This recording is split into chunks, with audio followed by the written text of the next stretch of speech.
2012, 2013.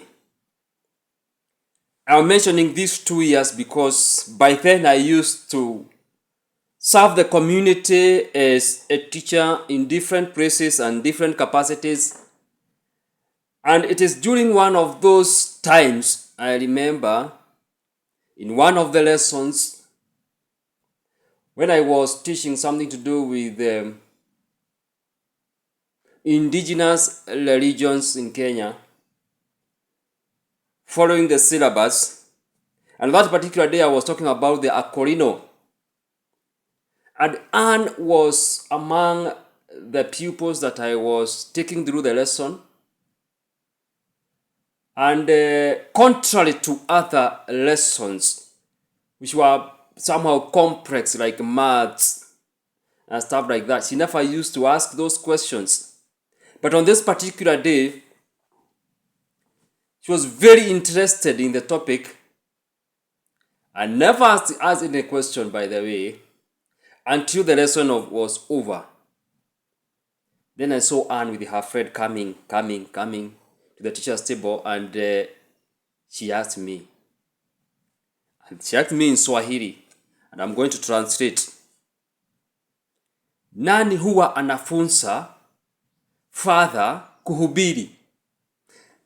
Translating that loosely means who instructs priests on how to preach. Well, I answered that question, but it's a question that I must admit here that challenged me. And I decided that I would also want to know how this happens.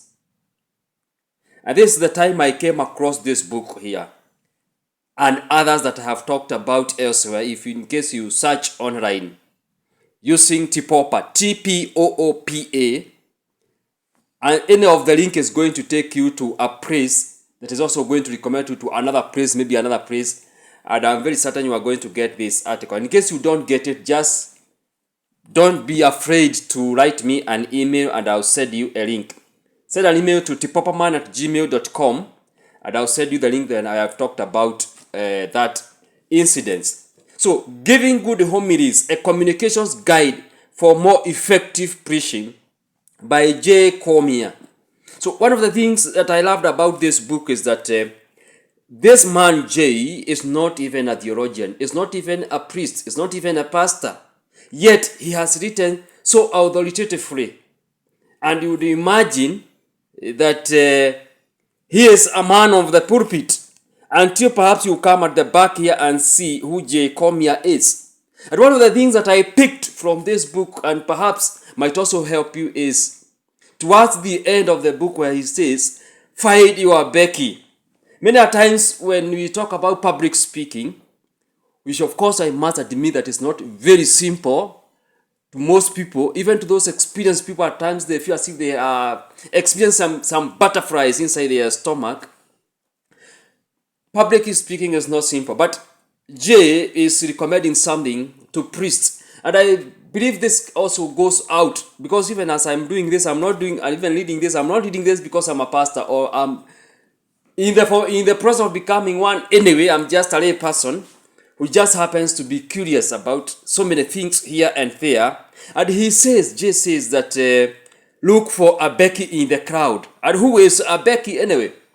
You see, we all want people to be receptive to whatever we are telling them. But there comes a time when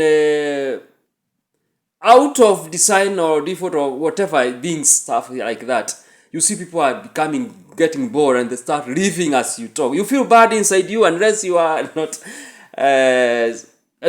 very human enough. You feel something inside your heart.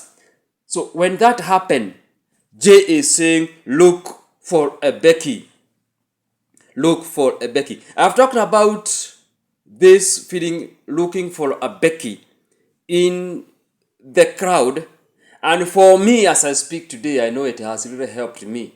I'm not in preaching, but in other areas. That is something that you can benefit from if you are a leader or stuff like that. This is Samuel Waragu Senior, that TPOOPA Man, and do have a nice time.